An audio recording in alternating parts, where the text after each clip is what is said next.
बेनकाब।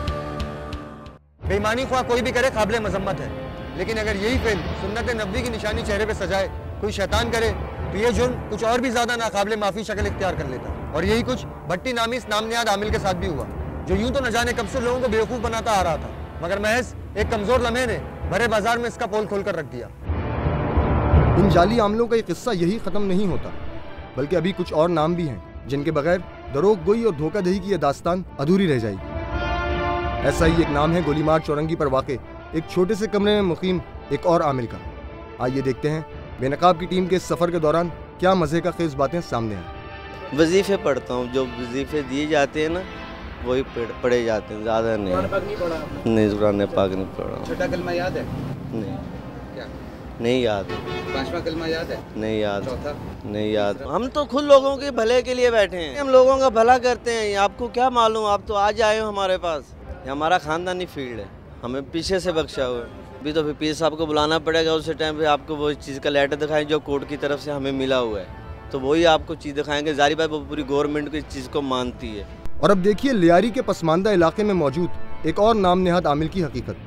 मौसूफ की असली खूबी उनका आमिल होना नहीं, बल्कि नाबीना आमिल होना है।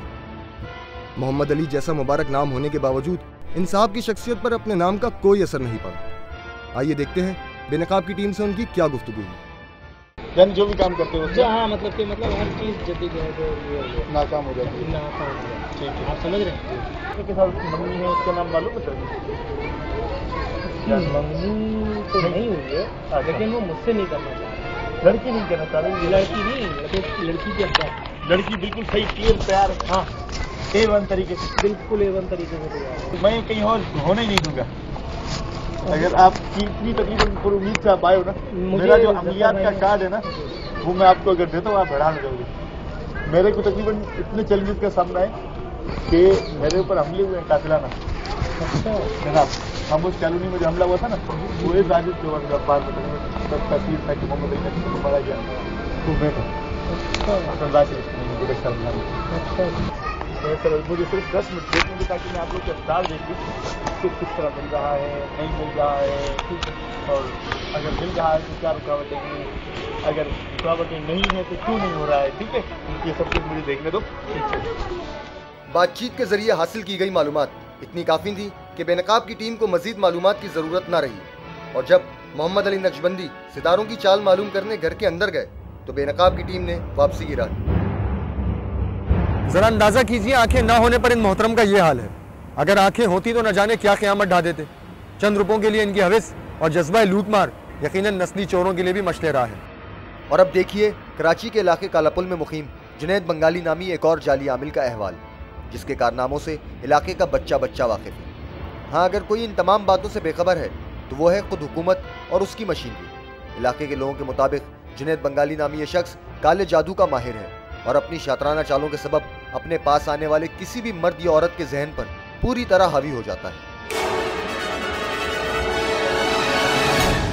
पकड़ के तो नहीं, आपको फंसा लेगा, उल्टा ये फंसा लेगा। जादू काला जादू सीखा हुआ है ना, उसमें आपको जादू में जो है नज़र बंद कर लेगा, फिर आपसे जो कुछ काम करवाएगा आप करते रहोगे। मतलब काम तो इन लोगों का सही नहीं है, गलत काम करते हैं।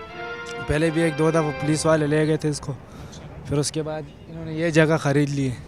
ये ऊपर एक गार्ड बिठाया अपनी हिफाजत के लिए, पुलिस वाले ले के गए, 1 हफ़्ता इसको रखे, फिर बता शता इसने दे दिया, फिर छोड़ दिया इसको। अब तो यह है कि ख्वातीन से ज़्यादती के मुतअद्दिद वाक़यात के बावजूद इसके खिलाफ अब तक कोई एक्शन नहीं लिया गया, जिसकी वजूहात समझना शायद कुछ मुश्किल नहीं। काफ़ी दफ़ा इन्होंने जो है लेडीज़ के साथ जो है गलत काम भी किए।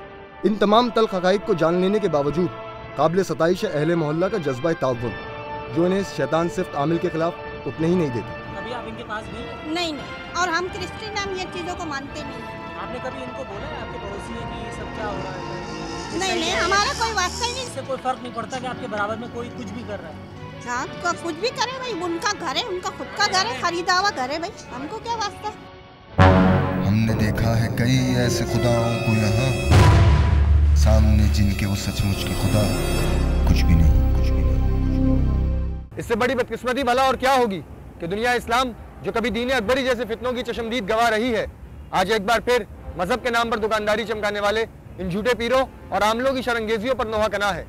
सवाल ये पैदा होता है कि अवाम को ऐसे जालसाजों से महफूज रखना और कानून की अमलदारी को यकीनी बनाना आखिर किसकी जिम्मेदारी है, और हुकूमत और कानून नाफिज करने वाले इदारे इस जिम्मे में क्या इकदाम कर रहे हैं। इन सवालात का जवाब हमें मिला मारूफ कानूनदान से। पाकिस्तान पिनल कोड है, उसकी जो शेख है 415 और 425। इनफैक्ट ये जो है वो चीटिंग के बारे में है, क्योंकि ये तमाम चीज़ें जिस तरह के हजरात करते हैं आमतौर पे वो चीटिंग में शुमार होती हैं, जिसमें धोखाधड़ी या फ्रॉड तरीके से लोगों को बेवकूफ़ बना के उनसे पैसे बटोर के और उनको उनके वसाइल से महरूम किया जाता है। इसके अलावा 464 सेक्शन नंबर से लेकर 472 सेक्शन नंबर तक इस बारे में यहाँ पर भी कानून बड़ा वाज़ेह है, क्योंकि ये फॉर्जरी या यकीन जालसाजी के अंदर आता है, क्योंकि इसके अंदर डॉक्यूमेंटेशन की जालसाजी, क्योंकि हम तावीज़ घंटे वगैरह जितने भी होते हैं इनको हम डॉक्यूमेंटेशन की जालसाजी में आमतौर पर शुमार करते हैं। ये इस तरह के जराइम जो होते हैं वो नॉन वारंटेबल, यानी नॉन वारंटेबल का मतलब ये है कि आपको किसी आला हुकाम से, किसी अदालत से फौरी तौर पे किसी वारंट के इशुएंस की ज़रूरत नहीं है। आप फौरी तौर पे इस